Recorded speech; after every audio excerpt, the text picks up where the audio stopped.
pasti ada yang salah dengan pengelolaan negara ini. Termasuk pengelolaan pajak, pasti ada yang salah. Mesti tanda tanya, kenapa rakyat Indonesia tidak taat pajak? Kenapa Singapura rakyatnya taat pajak?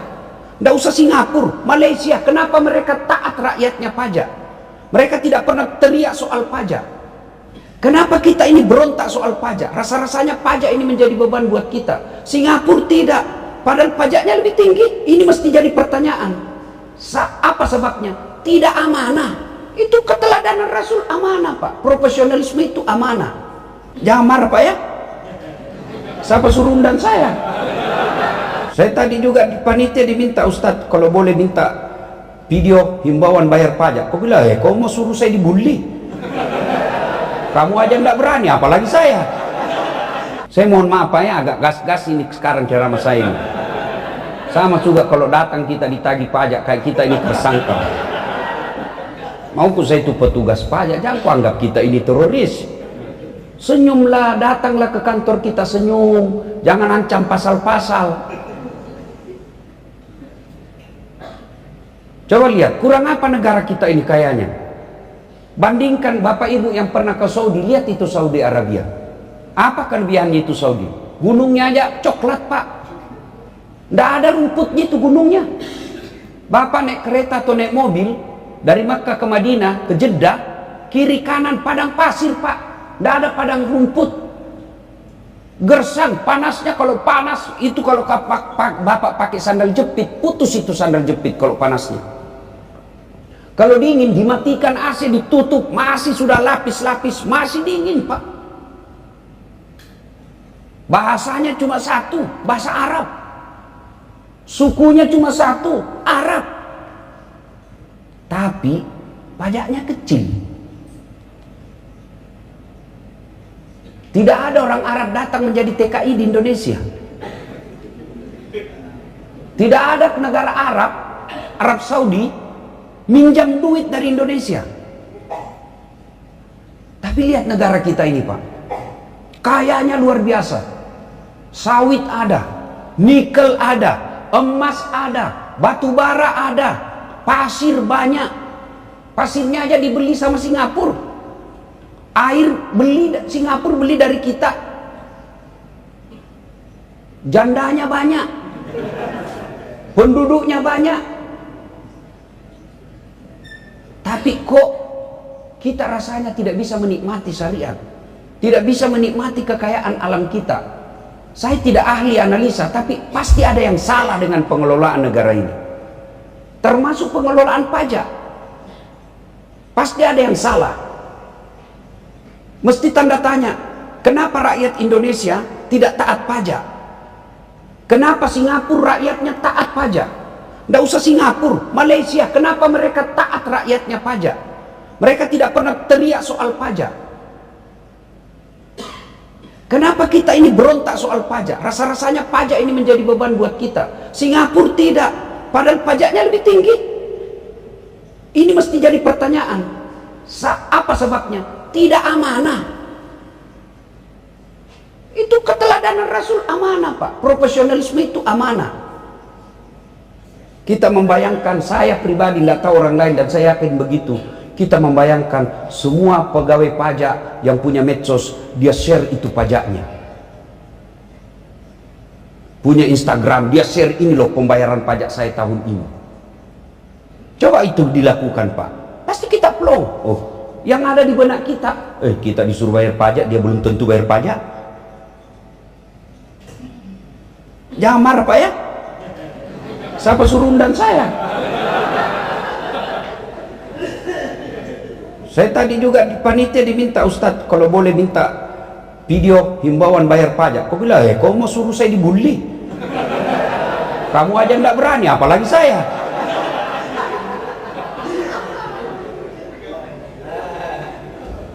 Ya, ini soal pajak. Ya, mari kita lihat soal Maulid. Kenapa dikatakan laqad kana lakum? Kenapa Allah katakan teladani Nabi? Kenapa Nabi diteladani? Pertama, karena Nabi manusia biasa. Pak, Kalau ayam disuruh ngembek, boleh enggak? Ayam disuruh bunyi mbek, yang nyuruh pasti bego. Ayam yang ngokok, mbek kambing. Artinya manusia Muhammad disuruh kita teladani, wajar. Kenapa? Dia manusia. Kalau kita disuruh teladani malaikat, tidak mungkin. Kenapa? Malaikat tidak perlu nafsu. Malaikat tidak senang perempuan. Kita Pak, satu aja tidak cukup. Malaikat tidak makan. Kita puasa aja 30 hari, banyak yang belum. Malaikat tidak tidur. Jadi kalau Nabi diminta dicontoh, Allah minta non-contoh, karena Nabi manusia biasa. Berarti pasti mampu kita contoh. Apanya yang kita contoh? Pertama, akhlaknya. Kenapa Nabi mampu mengubah dari masyarakat jahiliyah menjadi masyarakat madani? Bapak tahu namanya masyarakat jahiliyah, Ibu? Ibu-ibu tahu namanya masyarakat jahiliyah? Itu masyarakat jahiliyah bukan soal waktu, Pak. Masyarakat jahiliyah itu bukan soal 1400 tahun yang lalu, tapi karakter, sifat. Biar dia hidup di luar 25 tapi dia punya sifat jahiliyah, dia masyarakat jahiliyah. Apa masyarakat jahiliyah karakternya? Satu, sombong. Itu sombong. Apa itu sombong? Pakai barang mahal? Belum tentu. Pakai barang mewah? Belum tentu. Bapak punya emas, punya berlian, Allah kasih rezeki, silakan. Tapi kapan Bapak sombong? Dua karakter sombong kata Nabi. Satu, nolak kebenaran. Dua, meremehkan orang lain. Bapak pakai rezeki, pakai baju krokodil, cap buaya. Katanya kalau palsu, buayanya menghadap ke dalam. Kalau asli menghadap keluar ya Pak, kepalanya buaya darat. Harga 4 juta. Sombong? Belum tentu, itu rezekinya Bapak. Tapi kapan Bapak sombong? Meremehkan bajunya orang. Mau kau pakai itu nih? Padahal cakar itu. Sombong, meremehkan orang lain. Yang kedua, menolak kebenaran. Nah, siapa itu anak? Baru masuk 2 tahun, sudah mau ajar-ajar saya. Saya ini sudah 10 tahun, tahu apa dia? Bapak betul 10 tahun, tapi otaknya Pentium 1. Lambat loading. Sudah Pak, tinggal diketik. Belum sudah namanya itu. Sudah tapi belum. Apa saya bingung biasa. Sudah Pak, tinggal di print. Belum sudah namanya itu. Itu otak-otak yang masih betul kok 30 tahun kerja tapi otakmu masih seperti ini. Anak muda betul dia baru 2 tahun masuk tapi otaknya, prosesornya Pentium 5. Cepat loading, cepat paham. Orang yang menolak kebenaran itu orang sombong. Nah, sombong kita lihat sekarang salah satu penyebab rusuhnya kemarin, kesombongan. Boleh enggak pegawai pajak flexing? Boleh. Tapi kapan? Setelah rakyat Indonesia makmur. Boleh enggak anggota DPR joget-joget dengan gajinya? Boleh, tapi setelah rakyat makmur. Kalau belum makmur jangan dulu. Pasti akan ada ketidakadilan. Kita selalu puasa, bahkan Senin Kamis. Ramadan tidak ada lepas puasa kita. Tapi nilai dari puasa kita tidak miliki. Apa itu nilai puasa? Nahan diri. Boleh tidak pegawai pajak pakai barang mahal mewah? Boleh, tapi tidak pada tempatnya. Kita harus tahan diri. Nah, itulah akhlak mulia. Masyarakat jahiliyah kesombongan. Kesombongan itu menolak kebenaran, menganggap remeh orang lain. Apa biasa penyebabnya orang sombong? Satu, jabatan. Ini yang di depan kita semua ini potensi punya sifat sombong. Bukan saya bilang sombong, potensi. Berpeluang punya itu. Artinya dia menuju ke situ. Kenapa? Ya, ada jabatannya. Itu Nabi bilang, 4 penyebab masuknya sombong. 1, jabatan. Kalau orang beriman, apa yang membuat dia mau sombong dengan jabatan? Jabatan ada batasnya, Pak. Kita jadi kanwil, bukan karena kita hebat, tapi karena dipilih sama menteri. Biar kau hebat, kalau menterimu tidak senang kok. Wabillahi taufiq wal hidayah. Ya kan? Nah, Bapak Ibu saudara-saudara sekalian, mau sombong dengan jabatan yang kita miliki, kanwil, berapa lama? 2-3 tahun. Ada batasnya, ada pensiun. Biar kau cerdas bagaimana sih bahwa saatnya pensiun. Wassalam. Dengan senang hati apa boleh buat, Pak? Bapak harus tinggalkan ini ruangan. Masih mau pakai pangkat kanwil, Bapak lewat, anak buah bilang astagfirullah, sudah sakit ini Bapak ini. Dan anggota DPR mau sombong. Bagaimana ceritanya nak kau jadi anggota DPR kalau dipilih? Tidak mungkin kau jadi DPR kalau tidak dipilih. Orang protes, kenapa orang joget-joget anggota DPR? Bagi saya orang berilmu dan paham, saya anggap lazim, wajar. Kenapa? Memang dia artis. Siapa suruh kau pilih artis? Ya artis, ya dia joget lah. Memang kerjanya sebelumnya tukang joget. Ada orang cerdas, ada, ndak kau pilih. Kenapa? Karena warna biru. Nah, Bapak saudara-saudara sekalian, Nabi kita teladani akhlaknya. Akhlak itu, coba kita lihat akhlak Nabi. Kita mulai dari rumah tangga. Nabi suatu ketika terlambat pulang dari dakwah. Aisyah sudah tidur. Nabi ketuk pintu. Assalamualaikum ya Khumairah. Tidak ada jawaban. Assalamualaikum ya Khumairah. Tidak ada jawaban. Nabi pikir, oh tidur ini. Nabi ambil serbannya, dia hemparkan di depan pintu. Beliau tidur depan pintu. Bangun Aisyah, dibuka, ada Nabi di depan pintu. Bagaimana reaksi Nabi? Dia jabat tangan istrinya sambil dia cium jidatnya. Apa dia bilang? Maafkan saya terlambat pulang tadi malam sehingga kau tidur sendiri di kamarmu. Allah karim. Coba kalau Bapak, ini mau dulu sederhana dulu Pak, ini mau saja kita contoh. Dari tugas luar ke ini Pak, berdarah-darah otak cari target. Ya kan? Pulang tidak bangun, pas dibukakan pintu dongok mentonggok kamu. Itulah Rasulullah, akhlaknya kepada istrinya luar biasa. Kepada istri dulu Pak, kita hormati istri. Kita hebat di sini bukan karena kita semata yang jagoan dan cerdas, tapi karena ada istri yang memberikan ketentraman jiwa.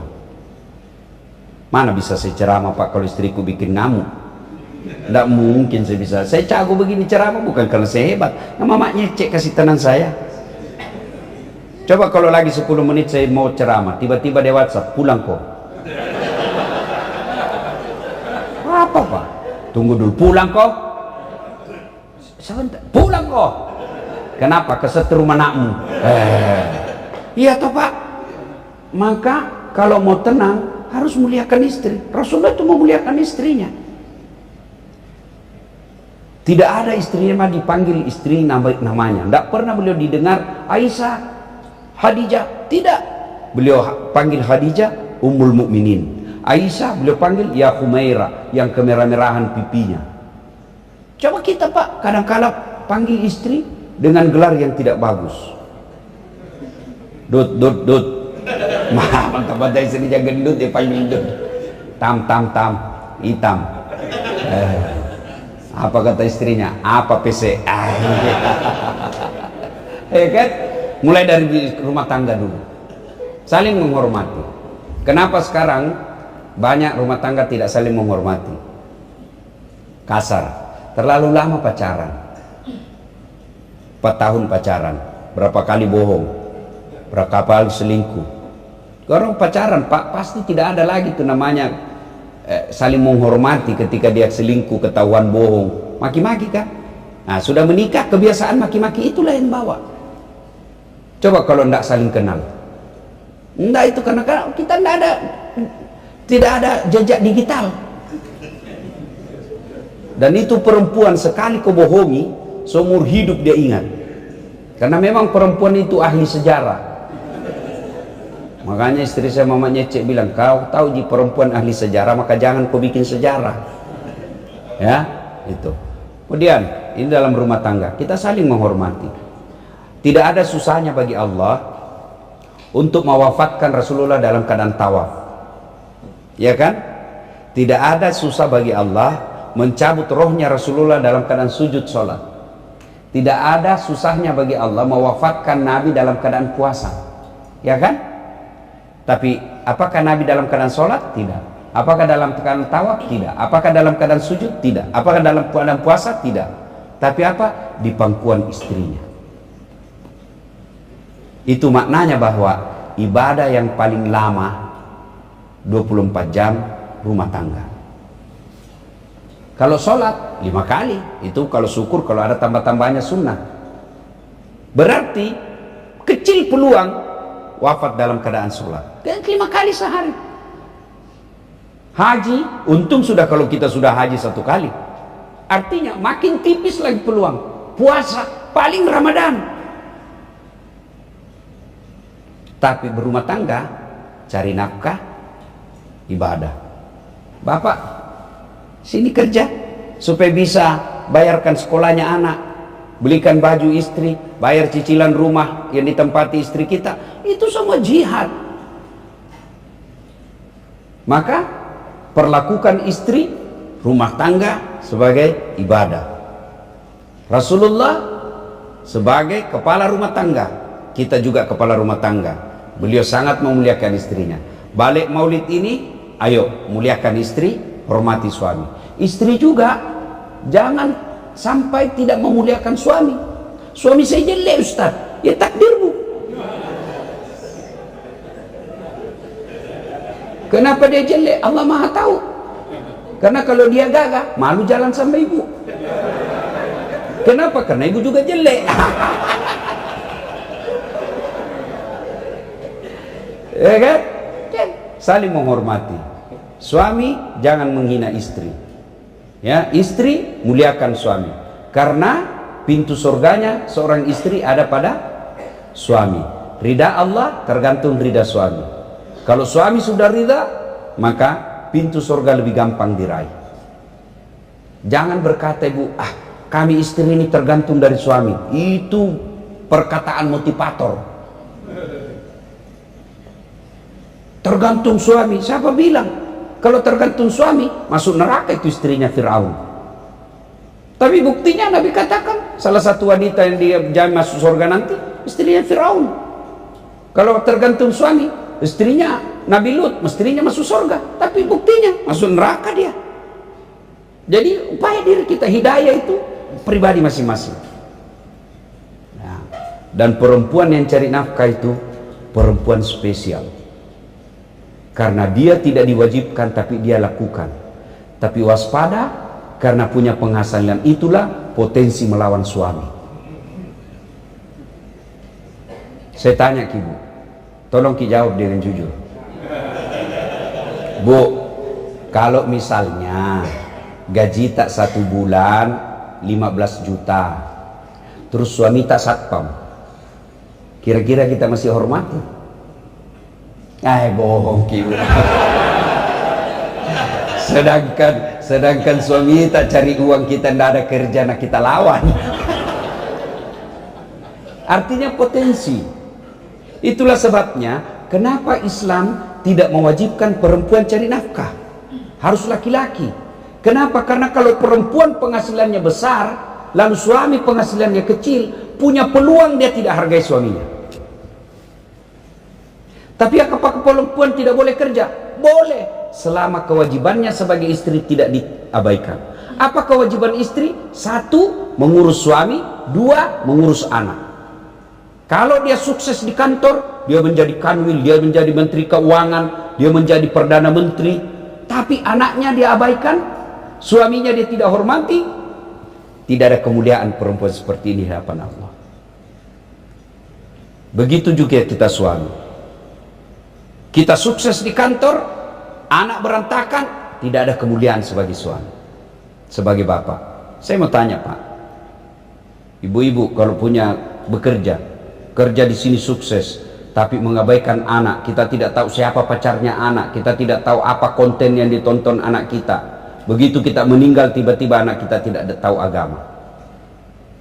Ibu kalau meninggal, siapa yang doakan ibu? Suami. Ya mah gua harap kawin lagi bu. Nah bilang Mama Nece, jadi kalau saya meninggal dulu Ustaz kawin lagi. Saya bilang, oh, jangankan kau meninggal, kau masih hidup saja saya selalu berpikir kawin lagi. Apalagi kalau kau sudah mati. Ya kan? Nah, disinilah jangan sampai pekerjaan kita kejar target lalu melupakan mendidik anak dan mendidik istri. Karena semua pasti Bapak tinggal. Pasti ditinggal, Pak. Kita perlu anak yang baik. Dan anak yang baik, dengar kata Nabi, tidak mungkin anak kita berpikir yang baik kalau selalu dia makan barang haram.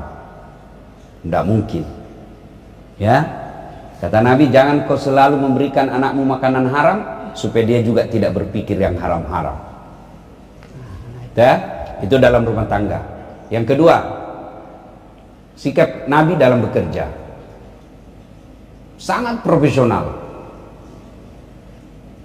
Penegakan hukum misalnya, itu akan terkenal. Nabi panggil Fatimah, Fatimah, jangan kau berpikir sebagai anak Nabi kau dapat dispensasi. Tidak. Kalau ada pelanggaran, ada hukum, kita dulu yang laksanakan. Muhammad dan keluarganya dulu laksanakan. Kalau anaknya Muhammad melanggar, saya hukum 2 kali lipat. Luar biasa, itu profesional. Dakwah. Sebagai dai, Nabi kita tidak pernah dengar menyinggung orang. Jadi maka saya heran kalau ada orang pendakwah maki-maki orang. Tidak masuk akal saya. Apalagi hanya berbeda pendapat lalu dikafirkan kita. Ada begitu, ada. Saya aja dituduh Ustadz tidak sunnah. Di Facebook kan saya dapat Ustadz sunnah. Saya cari namaku, tidak ada.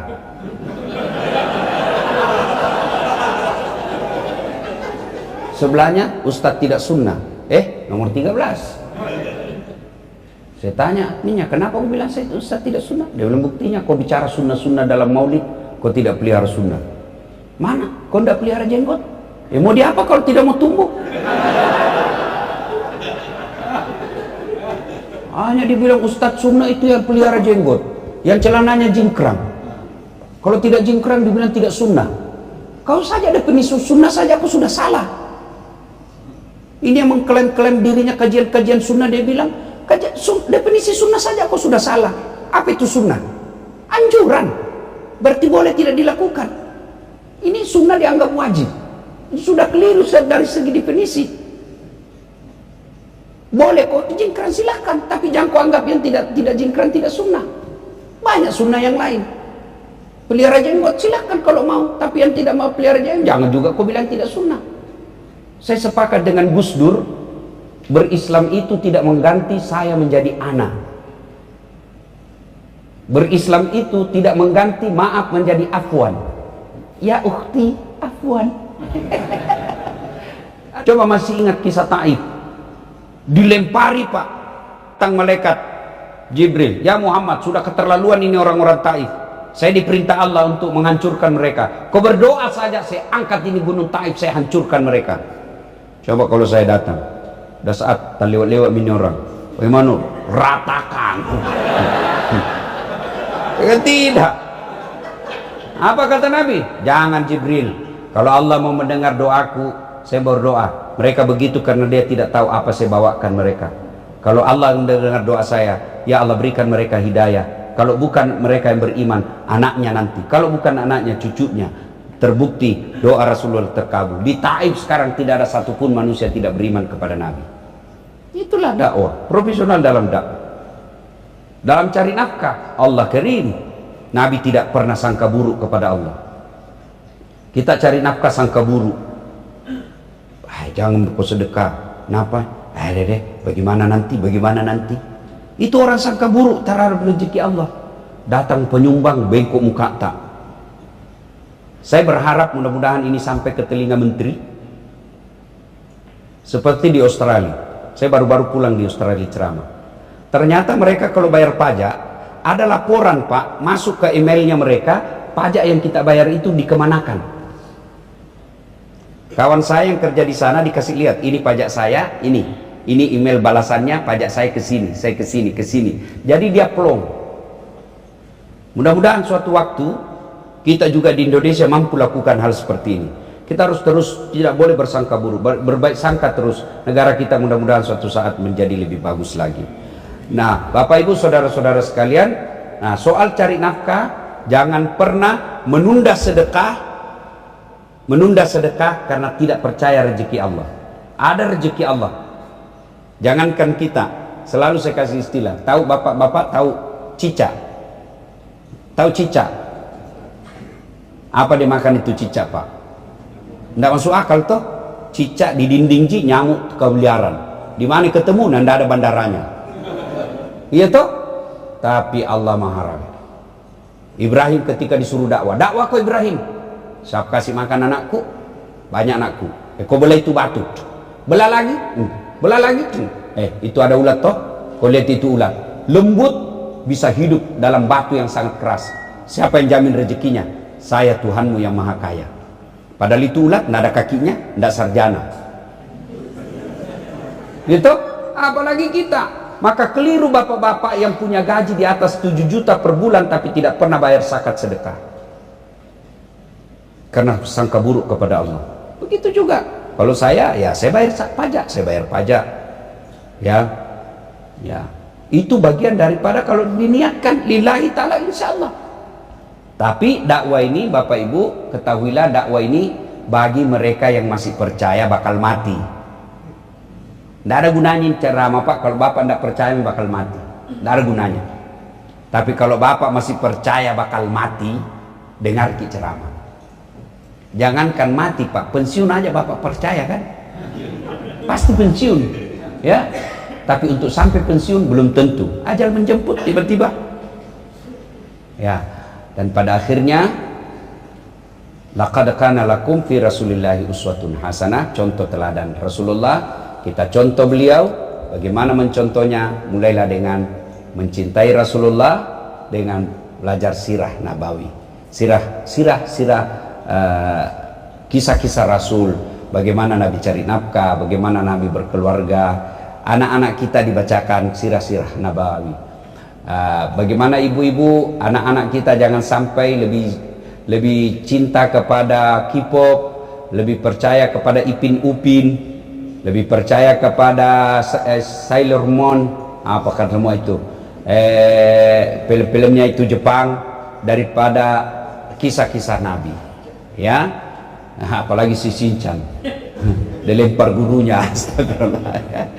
Bapak saudara-saudara sekalian, ini saja tausiah kita. Terima kasih atas undangannya. Saya lihat ada sesi tanya jawab. Kalau ada yang mau menjawab boleh juga saya yang bertanya. Demikian, mudah-mudahan ada manfaat. Terima kasih. Ya. Ada yang mau bertanya Bapak Ibu? Silakan. Peserta menghayati sekali Pak. Ya, oke. Saya ingin pesan terakhir sekali bahwa pekerjaan kita ini pasti ada tanggung jawabnya. Pasti. Bapak masih ingat kisahnya Umar bin Khattab yang kemudian menangis di malam hari, lalu ditanya, "Kenapa kau menangis, Amirul Mukminin?" Bagaimana tidak? Saya tahu nanti bagaimana saya mempertanggungjawabkan jawaban saya. Ada onta yang kepleset. Onta yang kepleset karena jalan jelek. Bagaimana saya menjawab di hadapan Allah nanti? Itu baru onta terpleset Pak. Bagaimana kita yang jalan hertas nih? Ya kan? Bagaimana bapak-bapak yang melayani? Supaya motivasi ini Pak melayani pembayar pajak dengan baik. Jangan selalu berpikir mereka wajib bayar pajak. Tapi kita selalu berpikir mereka adalah investor. Jangan mereka kita pikir sebagai objek pajak, tapi kita anggaplah mereka sebagai ladang amal. Saya mengajar di Unhas, kalau lihat mahasiswa Pak, menjengkelkan Pak. Kalau kita dulu kan kita tunggu itu dosen, kalau kita mau tanda tangan KRS, sudah salat subuh kita datang ke Jalan Sunuk komplek dosen Unhas, tunggui sudah salat subuh, keluar baru. Sekarang Pak dia ngatur waktu. Jam berapa Ustadz ke kampus? Jam 10 dek. Bisa menunggu sedikit Pak Ustadz? Coba, menjengkelkan Pak. Ya, belum lagi kalau kita sudah kasih nilai, kenapa bisa nilaiku begini, temanku tidak begitu Pak. Kalau dilihat sikapnya menjengkelkan. Saya berpikir, kalau saya mau masa bodoh, kau mau pintar, mau lulus, tidak lulus kau saja. Tidak ada urusan, gajiku tetap jalan, pangkatku tetap naik. Kau mau bodoh atau cerdas tidak. Tapi saya selalu memberi nasihat, karena saya pikir ada saja satu kelas ini menjadi orang baik, dia akan menjadi amal jariah buat saya. Nah, kalau ini kita pikir Pak, kalau kita bekerja cari pajak ini supaya negara bangun jembatan, supaya selama jembatan bagus, orang bisa pergi dakwah, orang pergi berjamaah, orang pergi silaturahmi baik jalannya, gara-gara kita berhasil menjalankan, menggunakan pajak dengan sebaik-baiknya, Bapak jadi amal jariah. Tapi kalau kapan Bapak berpikir bagaimana supaya saya dapat, Bapak memang dapat. Allah katakan siapa yang mendaki dunia saya kasih kok, saya menghadapi akhirat saya kasih kok, saya mendaki dua-duanya saya kasih. Jadi kalau Bapak memikir, saya bisa atur ini Pak, sebenarnya ini Pak 10 juta bisa jadi atur, Bapak dapat itu yang Bapak atur. Tapi percaya tidak akan berkah. Bisa jadi di CCTV kita mainkan, kertas bisa kita mainkan, tapi Allah yang maha adil pasti akan berapa pengadilan. Jangankan yang begitu Bapak, kan kita semua yakin dalam Quran dijelaskan, daun saja tidak akan jatuh tanpa izin Allah. Sebisi sarah pun kelak nanti akan dimintai pertanggungjawabannya. Kalau ini selalu dipegang Pak dalam bekerja, insya Allah jeripaya kita jadi amal, teror orang jadi amal, sakit hati kita jadi amal, bekerja kita jadi amal. Maka itulah sebabnya kita dalam Islam setiap sholat kita selalu baca, inna sholati wa nusuki wa mahyaya wa mamati lillahi rabbil alamin, segalanya kepada Allah. Demikian usikum wa nafsi bitaqwallah. Kalau tidak ada pertanyaan cukup, kita mimpin doa. Mari kita berdoa. Kita awali dengan mengirimkan suratul Fatihah kepada Rasulullah Muhammad SAW. Khasiat dan keutamannya kita ikhlaskan untuk orang tua kita masing-masing. Ila hadratin Nabi Mustafa Muhammad SAW. Al-Fatihah.